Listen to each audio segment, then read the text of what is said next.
one must not underestimate Hamas. They have an incredible amount of weaponry.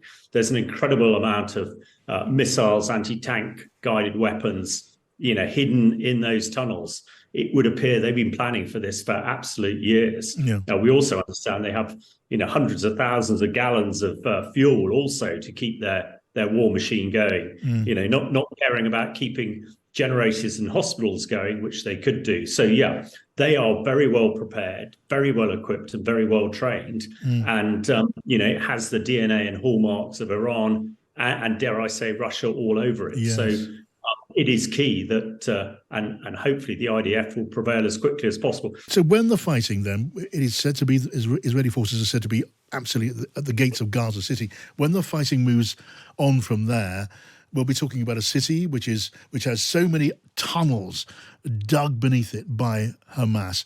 And Hamas are going to be fighting at that point on home turf, aren't they, with all the advantages that come with that? Well, absolutely. I mean, this is the most challenging sort of environment to fight in. If you consider Gaza is about the size of the Isle of Wight, there are 2.2 million civilians there, and hiding amongst them, using them as shields, are about 30,000 Hamas terrorists. Now, that, as you say, they know the ground incredibly well. They are using the tunnels. We understand the Israelis have already destroyed about 100 miles of tunnels, which is only a small proportion of it. What we don't know is where the hostages are. There are two aims that the Israelis say that they're focusing on: trying to recover those 240 hostages and neutralize Hamas. But it is very challenging. And I think what Israel are trying to do also is obviously minimize casualties, but it makes it very difficult when your enemy is trying to throw civilians in front of you. So, hugely most difficult fight ongoing. And, Israel is probably the best trained, suited military in the world to do this sort of fight. They have real specialists in underground warfare, but if at all possible, they're going to try not to be fighting in those tunnels for the absolute nightmare it would be. Anybody who's read accounts of the Vietnam War and fighting, the Americans fighting the Viet Cong and the French, the Viet Cong in those tunnels, it's just horrific. So, it's going to be a really difficult time in the next few days and weeks. Yeah, I've read that there are something like 400 kilometers of tunnels there. And you make a very good point. The analogy between the fight against Hamas, much closer to the fight against the Viet Cong during the Vietnam War than against the forces of ISIS. And when it comes to the strength of Hamas, what do we make of that? I mean, I've seen reports of the Al-Qassam Brigade, maybe 16,000 gunmen, 2,000 combat troops, and it suggested that there may be in all 40,000 trained fighters with Hamas. That is a pretty formidable force. Yeah, no, absolutely. I had the great honor to be the Peshmerga's chemical weapons advisor for 2 years in the fight with ISIS in northern Iraq.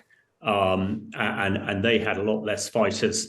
They weren't being provided with state-of-the-art weapons by Iran and others, and they do appear to be well trained. In fact, there's some credible videos of the Russian Wagner group training them. So yeah, you always got to assume that your enemy is as good as you, and give them due deference for that. But yeah, there are, whether the figure's 20,000 or 40,000, there are a huge amount of them. They're incredibly well armed. And when you're using civilians to protect yourself, it makes it incredibly challenging and difficult for the Israeli Defense Force. Yeah, these Hamas gunmen have been trained by Hezbollah. They've been trained by the Iran Revolutionary Guard. They have been schooled in what is to come. And what about the use of rockets and drones? Again, I see a report of drones and 30,000 rockets. That's a lot of rockets. Is that the kind of volume of firepower that could overwhelm Israel's Iron Dome defenses? Well, I'm not sure that it will, but you're right. This is a heck of a lot of fire coming out of Gaza towards Israel. We're also seeing that Hamas seem to be using some of the tactics out of Ukraine as well. The mass use of drones, using drones to drop munitions on people.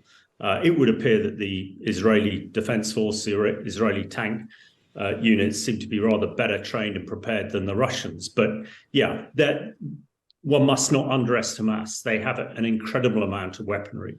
There's an incredible amount of missiles, anti-tank guided weapons, hidden in those tunnels. It would appear they've been planning for this for absolute years. Yeah. Now, we also understand they have, hundreds of thousands of gallons of fuel also to keep their war machine going. Not caring about keeping generators and hospitals going, which they could do. So yeah, they are very well prepared, very well equipped, and very well trained. And it has the DNA and hallmarks of Iran and dare I say Russia all over it. Yes. So it is key that and hopefully the IDF will prevail as quickly as possible. And just to finish, John, there's a lot of call for ceasefire and everything else, which I think would be an absolute disaster militarily. But in conjunction, I would like to see, as others would, a huge humanitarian operation. There's no reason we can't put a lot of aid over the beaches and in the south so that we can, help feed these starving civilians whilst the IDF get on and try and rescue the hostages and destroy Hamas.